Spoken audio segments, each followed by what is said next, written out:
జిల్లాలో వస్తే పిల్లల్ని ఏడ్చుకుంటూ చెప్తే మేము వాళ్ళ కొరకు వచ్చి మా పిల్లలు మేము మంచిగా సేఫ్టీ ఉంచుకోవాలి.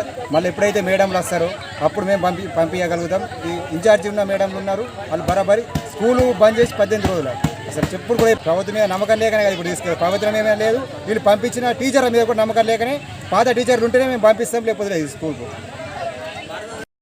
వాళ్ళ ప్రాబ్లమ్స్ ఏమున్నాయో టీచర్స్ ప్రాబ్లమ్స్. సో ఇక్కడ ఉండే ఒక్క టీచరు ఇంతమంది పిల్లల్ని చూసుకోలేదు కాబట్టి గవర్నమెంట్ స్పందించాలి.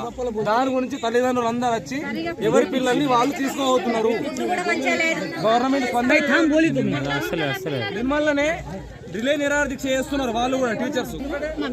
లోపట్లోకి పోద్దు మనం, ఓకే లోపట్లోకి అన్నా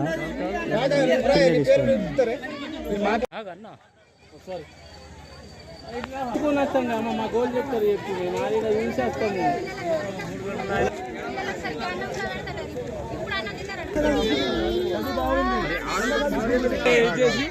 ఇచ్చేసిందట. దానికోసం వాళ్ళు ఇప్పుడు 19 చెప్పు స్ట్రైక్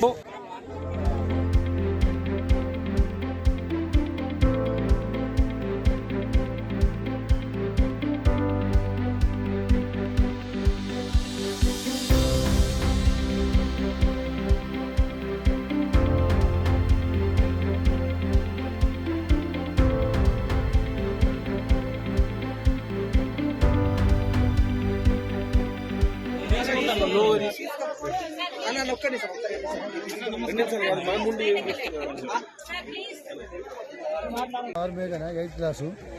ఇప్పుడు 15 days నుంచి ఏం చెప్తున్నారంటే పప్ప ఫుడ్ సరిగా పెడతలేరు, అందుకోసమే మేము ఇంటికి వెళ్ళాలనుకుంటున్నాము.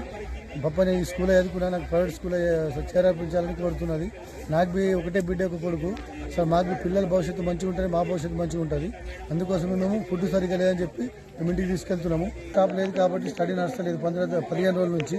అందుకోసం మాకు పిల్లలు ఫోన్ చేసి పప్ప మాకు క్లాసులు నడుస్తలేవు, మాకు ఇక్కడ ఫుడ్ సరిగా పెడతలేరు, మీరు వచ్చి మాకు తీసుకెళ్ళాలని చెప్పి మాకు ఫోన్ చేసింది మా పాప.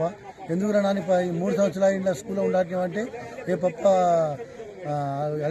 పాత స్టాఫ్ పెట్టిపోయిందో మాకు తెలియదు. కొత్త స్టాఫ్ వచ్చి నుంచి మాకు 15 రోజుల నుంచి ఫుడ్ సరిగా లేదు, బొద్దికి వెళ్ళింది.